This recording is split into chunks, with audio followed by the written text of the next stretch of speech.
கர்த்தருடைய பரிசுத்த நாமம் மையப்படுவதாக. இந்த நாள் இந்த ஆராதனை கூடி வந்திருக்கும் ஒவ்வொருவரையும் நான் இயேசு கிறிஸ்துவின் நாமத்தினாலே வாழ்த்தி வரவேற்கிறேன். இந்த நாளும் ஒரு பாடலை பாடி நாம் தேவனை ஆராதனை செய்வோம். சங்கீதம் 9ஆம் அதிகாரம் 1ஆம் வசனத்திலே இவ்வாறாக தாவீது சொல்லுகிறார்: கர்த்தாவே, உம்மை என் முழு இதயத்தோடு துதிப்பேன், உம்முடைய அதிசயங்கள் எல்லாம் விவரிப்பேன். இந்த நாளும் ஒரு பாடலை பாடி நாம் தேவனை மையப்படுத்துகிறோம். முழு இதயத்தோடு உம்மை துதிப்பேன், உன்னதமானவரே, உம் அதிசயங்கள் எல்லாம் விவரிப்பேன். அதிசயமானவரே, சேர்ந்து பாடி கர்த்தருடைய நாமத்தை மையப்படுத்துவோம்.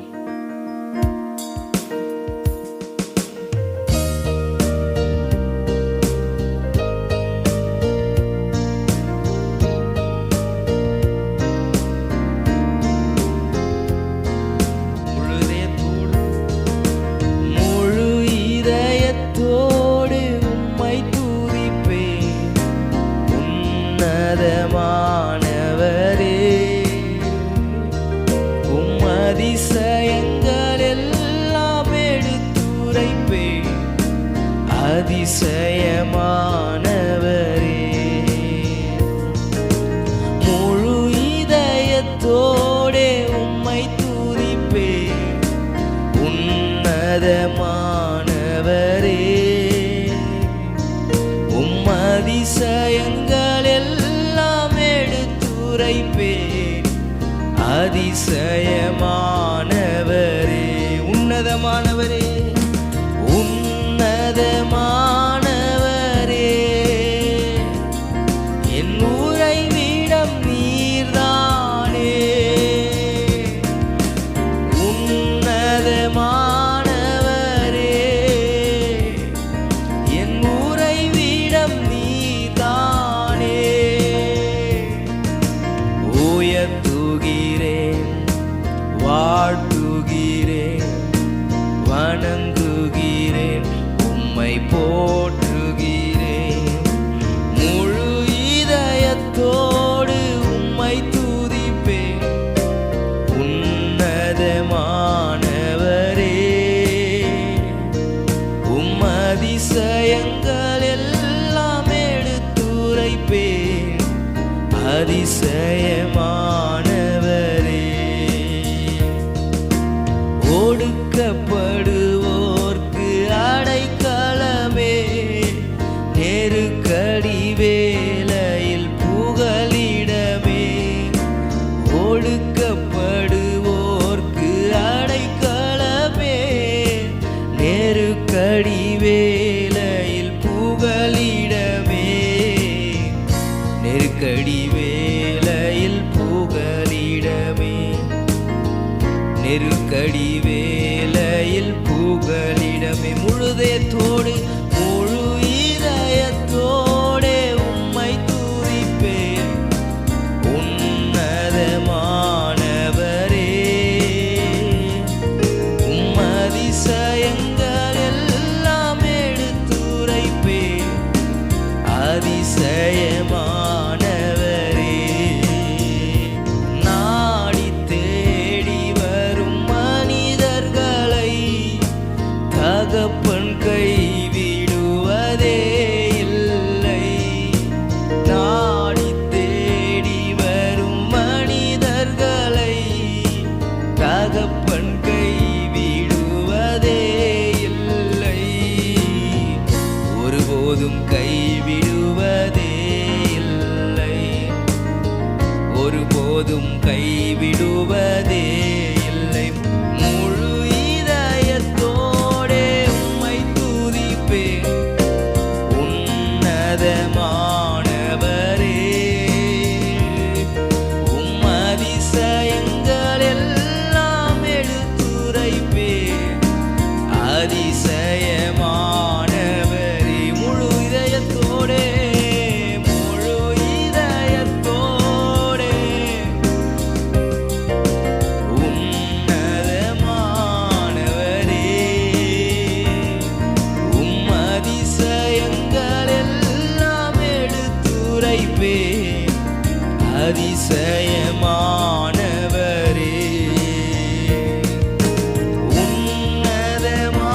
உன்னதமானவரே,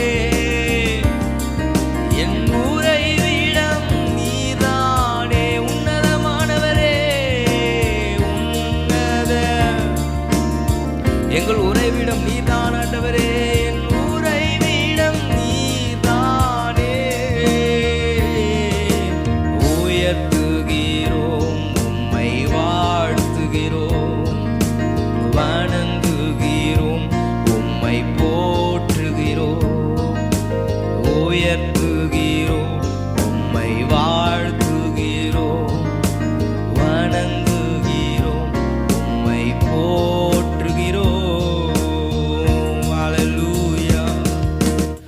உன்னதமானவரே உமக்கு நன்றி.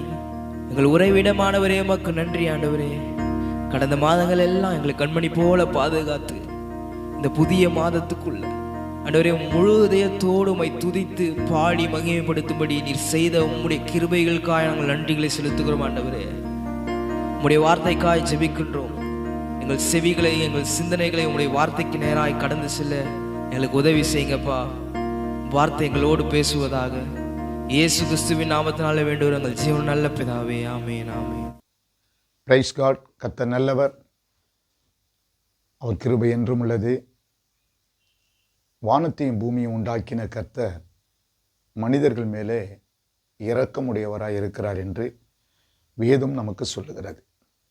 பரிசுத்த வேதாகமத்தை வாசிக்கிற போது தேவன் மனிதனை சிருஷ்டித்த நாளிலிருந்து மனிதன் மீது அளவில்லாத இரக்கத்தை ஆண்டவர் காட்டுகிறதை பரிசுத்த வேதாகமத்தில் வாசிக்க முடிகிறது. கர்த்தர் இன்றைக்கும் இரக்கம் உள்ளவராக இருக்கிறார் என்பதையும் பார்க்க முடிகிறது. ஆண்டவர் இரக்கம் உள்ளவராக இருக்கும்போது ஏன் மனிதர்களுக்கு இப்படிப்பட்ட பிரச்சனைகள் உண்டாகிறது?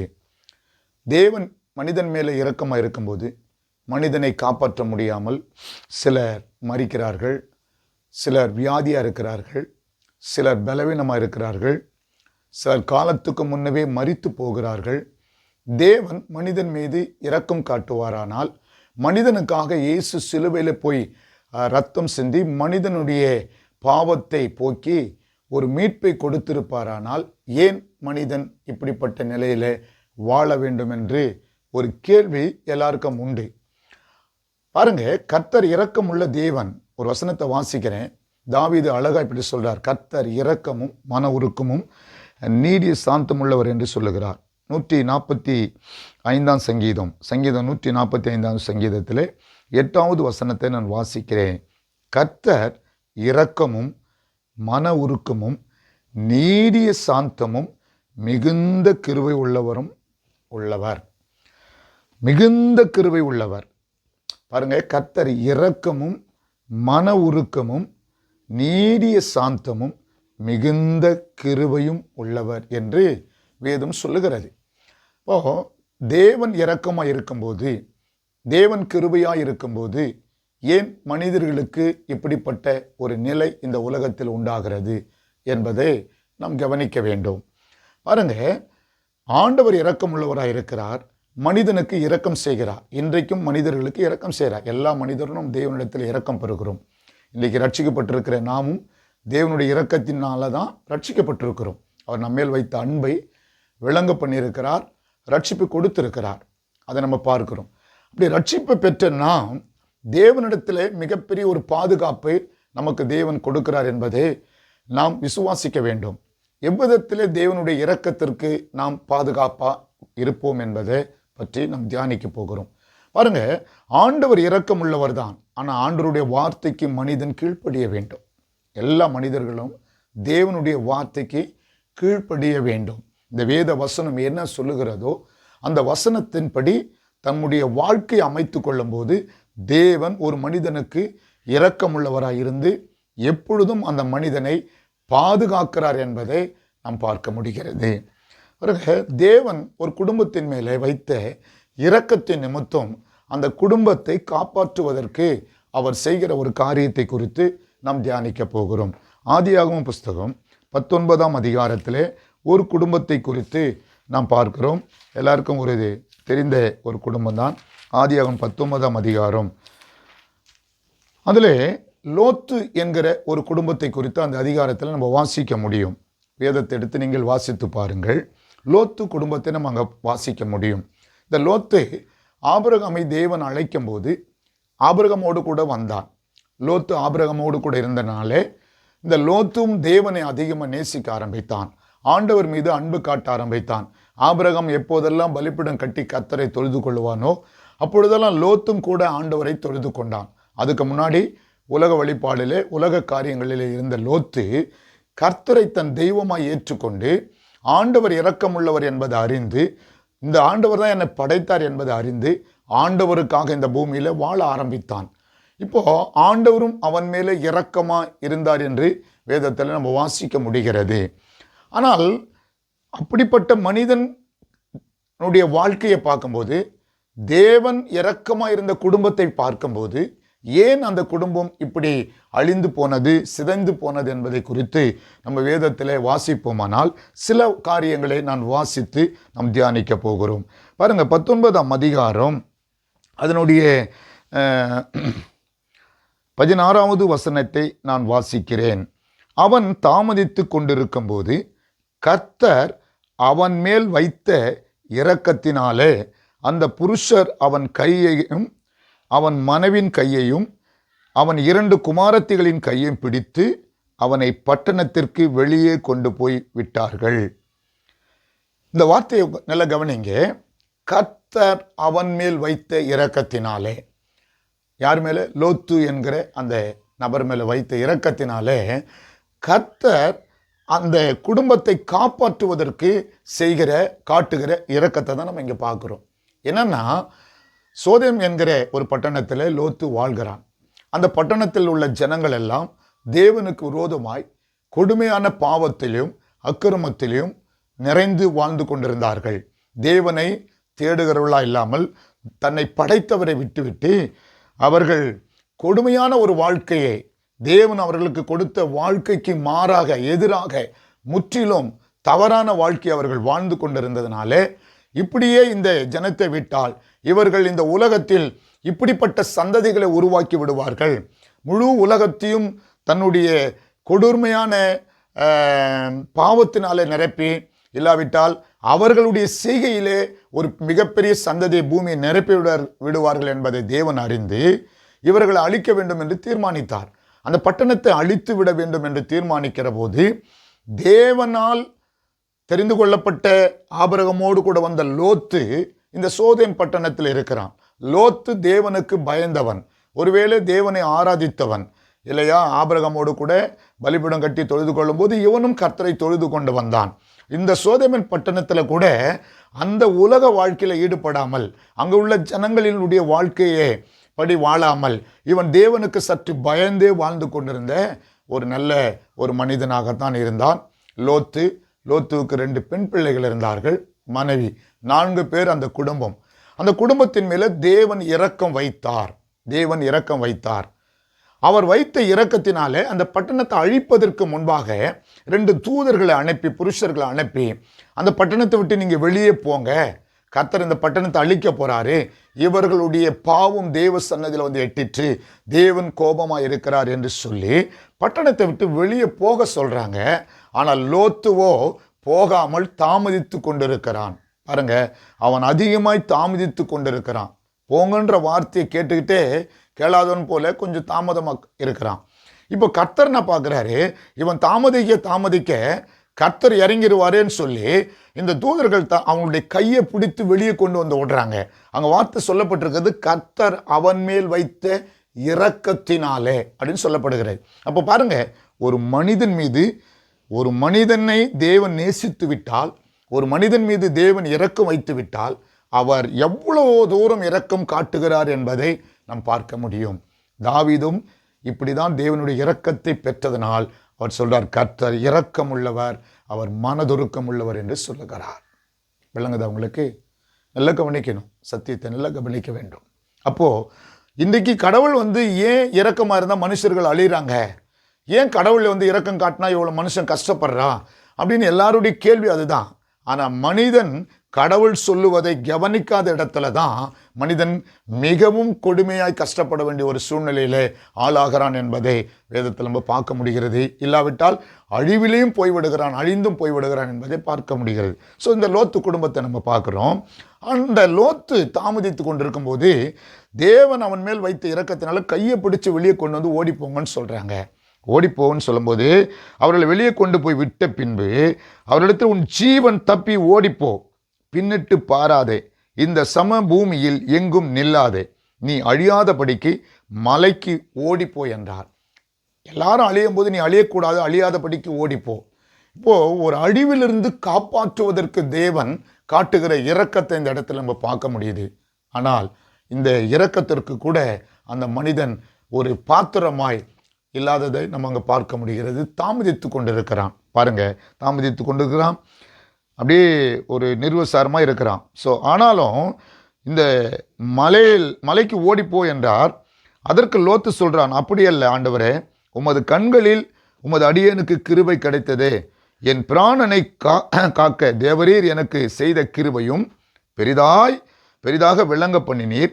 மலைக்கு ஓடிப்போக என்னால் முடியாது, தீங்கு என்னை தொடரும், நான் மரித்து போவேன். இதோ அந்த ஊர் இருக்கிறதே, நான் அதற்கு ஓடி போகத்தக்கதாய் அது கிட்ட இருக்கிறது, சின்னதுமாய் இருக்கிறது இல்லையா? என் பிராணன் பிழைக்க நான் அங்கே ஓடி போகட்டும், அது சின்ன ஊர்தானே என்றான். அதற்கு அவர், நீ கேட்டுக்கொண்ட ஊரை நான் அழிக்காதபடிக்கு இந்த விஷயத்திலும் உனக்கு அணுக்கருக்கம் பண்ணினேன், தீவிரமாய் நீ ஓடிப்போன்னு சொல்றார். இதை நல்லா கவனிங்க.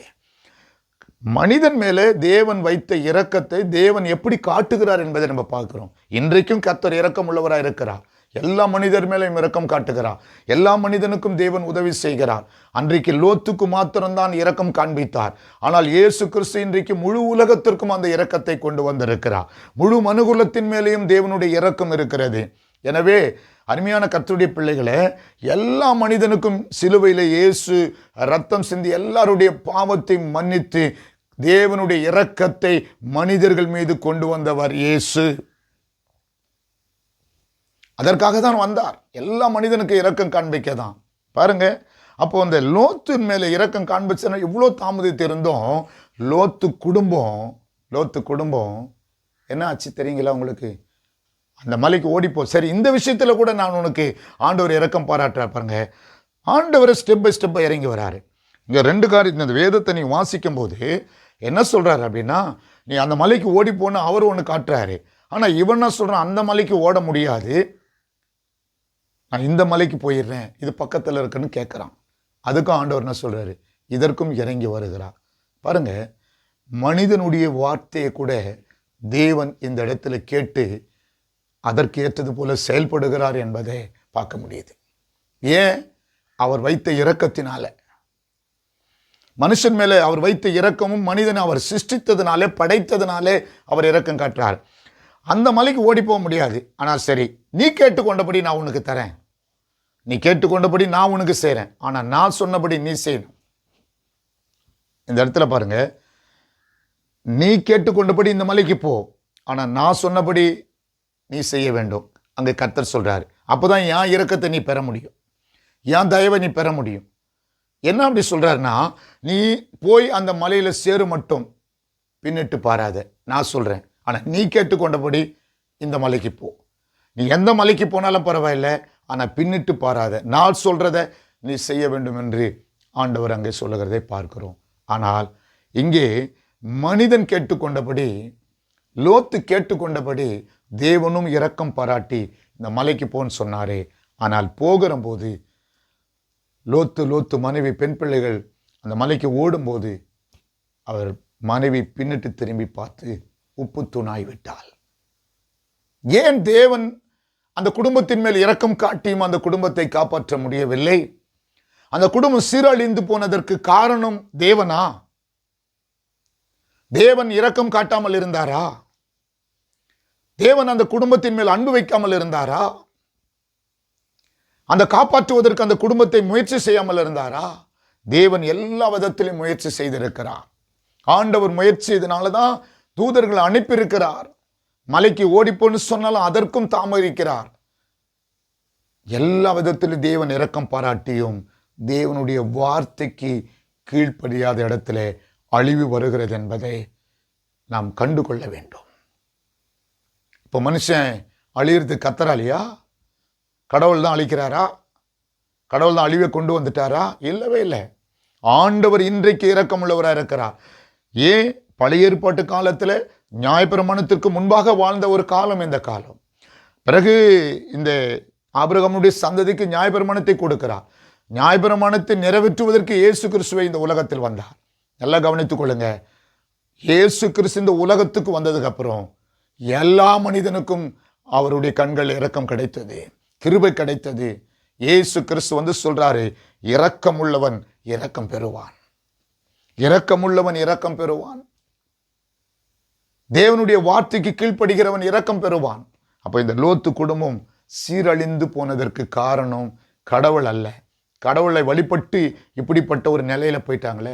இன்னைக்கு நிறைய சொல்றாங்க, ஆண்டவராண்டு போய் கூட அவன் ரொம்ப கஷ்டப்படுறான்பா, இயேசு கிறிஸ்துவ ஏற்றுக்கிட்டு கூட ரொம்ப கஷ்டப்படுறான்பா, இயேசுவை ஏற்றுக்கொள்ளாதவங்களாம் நல்லா வாழ்றாங்கப்பா, இவன் ரொம்ப அழிஞ்சு போட்டாப்பான்னு சொல்றாங்களே. என்ன காரணம்னா, ஆண்டவர் தம்முடைய அன்பை விளங்க பண்ணுகிறார் எல்லா மனிதன் மேலேயும். எந்த இடத்துல ஒரு மனிதன் தேவனுடைய வார்த்தைக்கு கீழ்ப்படியாமல் போகிறானோ அந்த இடத்துல தேவனால் கூட ஒன்றும் செய்ய முடியவில்லை என்பதை நாம் பார்க்க முடிகிறது. ஆண்டவர் சொன்னார், பின்னிட்டு பாராத. அந்த ஒரு வார்த்தை தான். நீ கேட்டுக்கொண்டபடி போ மலைக்கு, பின்னிட்டு பாராதே. அப்போ மனுஷன் சொல்றதையும் கடவுள் கேட்கிறாரு, ஆனா கடவுள் சொல்றதை மனுஷன் இந்த இடத்துல கேட்கல. இந்த அதிகாரத்தை நீங்க வாசிச்சு பாருங்க. லோத்து சொன்னதை ஆண்டவர் கேட்டாரு, ஆனால் ஆண்டவர் சொன்னதை லோத்து மனைவி கேட்கல, கீழ்ப்படியல. தேவனுடைய வார்த்தைக்கு கீழ்ப்படியாத இடத்துல தேவனுடைய இரக்கத்தை பெற முடியாது என்பதை நம் வேதத்தில் பார்க்க முடிகிறது. தாவீது ஏன் தேவன் இரக்கம் உள்ளவர் என்று எழுதுகிறார்? தாவீது கர்த்தருடைய கண்களில் அதிகமாக இரக்கம் பெற்றவன், கிருபை பெற்றவன். ஏன்னா தாவீது தேவனுடைய வார்த்தைக்கு கீழ்ப்படிந்தவன், தாவீது தேவனுடைய இருதயத்துக்கு ஏற்றவன் என்று தேவன் சொல்லுகிறார். எல்லா விதத்திலும் தாவீது கீழ்ப்படிந்தான், தேவனுடைய வார்த்தைக்கு அப்படியே முற்றிலும் தன்னை அர்ப்பணித்தான். அதனாலதான் தேவனுடைய இரக்கத்தை அளவில்லாமல் தாவீதின் பெற்றார். தாவீதின் மேலே இரக்கம் இருந்ததனால்தான் தாவீதினுடைய குமாரனாகிய தாவீதினுடைய சந்ததியிலே இயேசு பிறந்தார், பிதாவினுடைய குமாரன். அப்போ தாவீதினுடைய சந்ததியிலிருந்தே அப்படியே இரக்கம் சந்ததி சந்ததியா வந்து அப்படியே இயேசு கிறிஸ்துவின் மூலமாக முழு உலகத்திற்கும் தேவனுடைய இரக்கத்தை காண்பித்திருக்கிறார். எனவே கர்த்தருடைய பிள்ளைகளே, இன்றைக்கும் கர்த்தர் இரக்கமுள்ளவராக இருக்கிறார். அவர் இரக்கம் செய்வார், எல்லா விஷயத்திலும் உங்களுக்கு இறங்குவார். நித்திய கிருபையுடன் நான் உனக்கு இறங்குவேன். மலைகள் விலகினாலும் பர்வதங்கள் நிலை பெயர்ந்தாலும் என் கிருபை உன்னை விட்டு விலகாது இருக்கும். ஆண்டவருடைய இரக்கம் அப்படிப்பட்டதாக இருக்கும். தேவனுடைய வார்த்தைக்கு கீழ்ப்படிய வேண்டும். தேவனுடைய வார்த்தையை விட்டுட்டோம்னா அவருடைய இரக்கத்தை பெற முடியலன்றதை பார்க்கிறோம். அந்த லோத்து மனைவி மாத்திரம் கர்த்தருடைய வார்த்தைக்கு கீழ்ப்படிந்து இல்லையா, திரும்பி பார்க்காமல் அந்த மலைக்கு ஓடி இருந்தா அந்த குடும்பம் சீரழிந்திருக்காது. லோத்து மனைவி உப்புத்தூணானது நிமித்தமாக அந்த 2 பெண் பிள்ளைகளும் தன் தகப்பனோடு கூட சயனித்து தனக்கு திருமணம் செய்து கொள்வதற்கு எந்த சந்ததி இல்லை என்று சொல்லி ஒரு மோசமான சந்ததியை உருவாக்கிட்டாங்க. இளைய குமாரத்தி மூத்த குமார் 2 பேரும் 2 குமாரத்திகளும் சேர்ந்து இல்லையா அவங்க குமாரர்களை பெற்று அம்மோன் புத்திரரும் மோவா பேரும் உருவாக்கிட்டாங்க. இந்த உலகத்தில் கடவுள் சீர்கட்ட ஜனம் உருவாகக்கூடாதுன்றதுக்காகவே அந்த சோதம் பட்டணத்தை அழைச்சாரு. ஆனால் இந்த லோத்து மனைவி இரக்கம் பெற்ற தேவனுடைய பிள்ளை, இரக்கம் பெற்றவள், கிருபை பெற்றவள். ஆனால் அவள் கீழ்ப்படியாமல் போனதுனால தேவன் என்ன திட்டம் பண்ணாரோ, இந்த சந்ததியை அழிச்சிட்டு ஒரு நல்ல சந்ததி உருவாக்கணும்னு நினைச்சாரோ, இப்படிப்பட்ட சந்ததியெல்லாம் அழிச்சிட்டே வரணும்னு நினைச்சார் கர்த்தர். ஏன்னா ஆபிரகாமை அழைக்கும் போது உன்னை பெரிய ஜாதி ஆக்குவேன், உன் கூட உடன்படிக்கை வச்சுப்பேன், பெரிய சந்ததி உருவாக்குவேன்னு சொல்லி வச்சிருந்தார் பாருங்க. ஆனால் இவன் ஆபிரகாமோடு கூடவே இப்போ மோவா பேர் அம்மோன் புத்திரரையும் ஒரு சீர்கட்ட சந்ததியை உருவாக்குற ஒரு சந்ததியாக இந்த சந்ததி மாறிப்போச்சு. அம்மோன் புத்திரரும் மோவா பேரும் இஸ்ரவேல் மக்கள் எகிப்திலிருந்து வரும்போது வழிமறித்த ஒரு கும்பல். அதுதான் தேவன் அப்படிப்பட்ட சந்ததி இல்லாமல் ஒரு பரிசுத்த சந்ததியை, அவரை ஆராதிக்கிற ஒரு சந்ததியை உருவாக்க வேண்டும் என்பதற்கு தான் ஆபிரகாமை தேவன் பிரித்தெடுத்து அவன் மூலமாக ஆபிரகாமுக்கு 100 வயதுக்கு பிறகு ஒரு குழந்தையை கொடுத்து பரிசுத்த சந்ததியை உருவாக்க வேண்டும் என்று நினைத்தார். ஆனால் லோத்து மனைவி கீழ்ப்படியாமல் உப்புத்தூணானதுனாலே லோத்து பெண் பிள்ளைகளும் சீர்கெட்ட வாழ்க்கை வாழ்ந்ததுனால மோவா அம்மோன் புத்திரரும் அப்படி உருவான ஒரு சந்ததி, எந்த சந்ததியை அழிக்க வேண்டும் என்று தேவன் நினைத்தாரோ அந்த சந்ததியின் மேலே கூட இன்றைக்கு இயேசு கிறிஸ்து இரக்கத்தை கொண்டு வந்திருக்கிறார். அப்படியானால் முழு உலகத்தின் மேலேயும் தேவன் இரக்கம் பாராட்டுகிறார் என்பதை நீங்கள் விசுவாசிக்க வேண்டும்.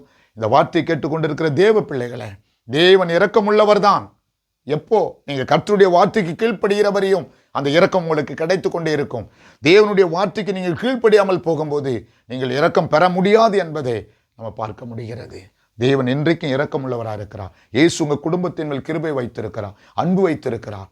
ஆமீன். உங்களுக்கு சமாதானம் கொடுக்க நினைக்கிறார், உங்களை காப்பாற்ற விரும்புகிறார். நீங்கள் போகிற வேலை செய்கிற இடத்துல காப்பாற்ற விரும்புகிறார், நீங்கள் போகிற வாகனத்தில் காப்பாற்ற ஆலோசனை சொல்லுகிறார்.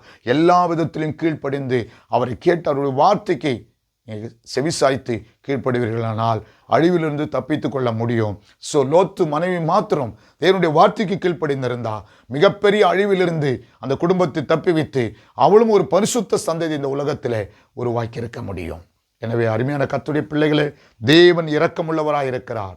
நீங்கள் அவருடைய இரக்கம் பெற வேண்டுமானால் நீங்களும் இரக்கமுள்ளவர்களாக இருக்க வேண்டும். கர்த்தருடைய வார்த்தைக்கு கீழ்ப்படிய வேண்டும்.